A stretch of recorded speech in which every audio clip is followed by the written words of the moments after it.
After being repeatedly threatened by the president for coverage he didn't like, critics say ABS-CBN has become the latest casualty of Rodrigo Duterte's silencing of dissent.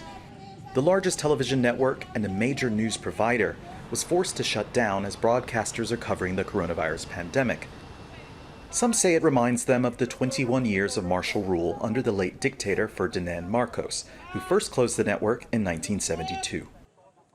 This attack on legitimate media, together with the recently passed anti-terror law, is a throwback to the time of autocratic rule under Marcos. Citizens, you have been warned.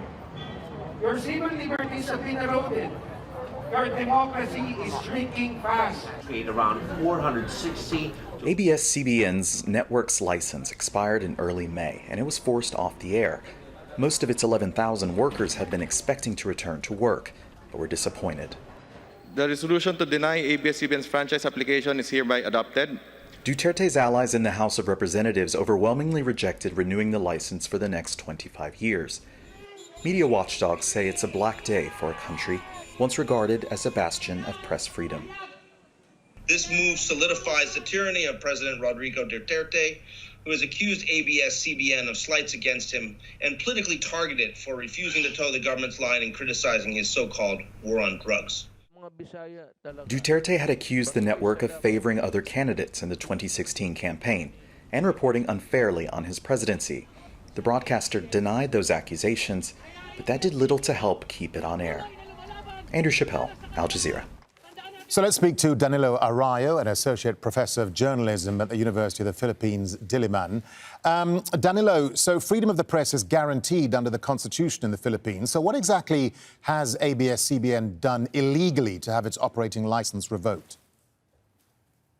There was nothing illegal that ABS-CBN did, and no less than the government agencies like the Bureau of Internal Revenue, and even the National Telecommunications Commission said that everything is above board.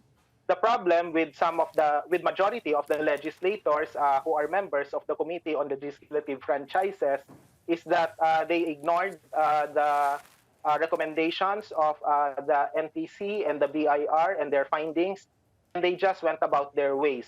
So this is clearly a systematic attack on the media, because we cannot forget what happened, not just on ABS-CBN, but also to Rappler and Maria Ressa, to be more specific, as well as other members of the alternative media regarding the harassment and intimidation that they are facing under this administration. Make no mistake about it. Okay. This is not just because of Congress, but because of the president himself. Danilo, let me ask you, can ABS-CBN appeal this decision? And if they do take this much higher to the Supreme Court, is the decision to close down the station likely to be exactly the same? Well, of course, the options would still be there. There are legal options available. But at the same time, we need to sustain the public pressure so that Congress would be able to finally grant this particular franchise. There's an option to appeal the decision as well as to refile for another franchise application. But my fearless forecast here is that under the current administration, it might be an uphill battle, and ABS-CBN would have to wait until the next presidential elections that would happen in 2022. But Danilo, regardless, if you look at... let me jump in with a final question for you. I mean, critics of ABS-CBN say, look, the channel represents the rich and powerful of the Philippines, and as an old mainstream media offering, it's really out of touch with the will of social media users. What's your response to that? Well, right now, there is really a duopoly in the Philippine media landscape, and the oligarchy would really need to be, called out every now and then.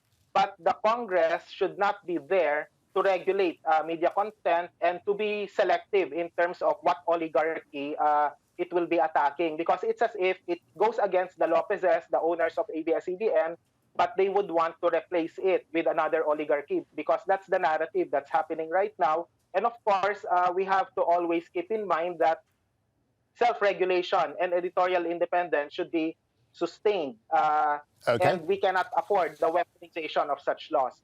Danilo Arroyo, thank you very much indeed for talking to Al Jazeera. Thank you for your time.